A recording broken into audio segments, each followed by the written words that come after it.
Elle serre la photo de son fils contre elle. Le verdict vient de tomber et la mère de David Vieira s'effondre. Jimmy Hassin a été condamné à 18 ans de réclusion criminelle, soit 2 ans de moins que les réquisitions. La cour d'assises des Pyrénées-Atlantiques a mis moins de 2 heures pour rendre sa décision.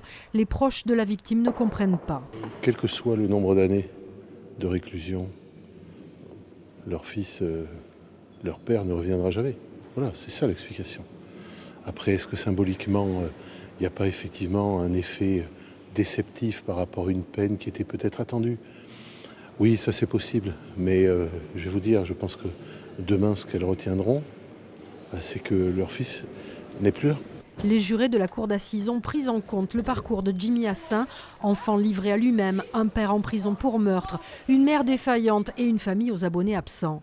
La seule relation stable était celle entretenue avec son cousin David. Lorsqu'il lui a dit de partir, Jimmy a vu la colère se mêler à la peur, la fureur s'est alors déchaînée. Ce qui pour moi était important et pour M. Hassin aussi, c'était le fait qu'on puisse le comprendre en tant qu'humain et pas uniquement juger les actes, juger ce qu'il avait fait, même si ce qu'il a fait c'est gravissime, hein, c'est abominable, mais pouvoir juger l'humain et son histoire. Et pour moi c'était important et pour lui aussi je pense que c'était important. Donc oui, j'estime que finalement on a entendu aussi ce côté humain et c'est un peu ça la justice, c'est ça qui est important aussi.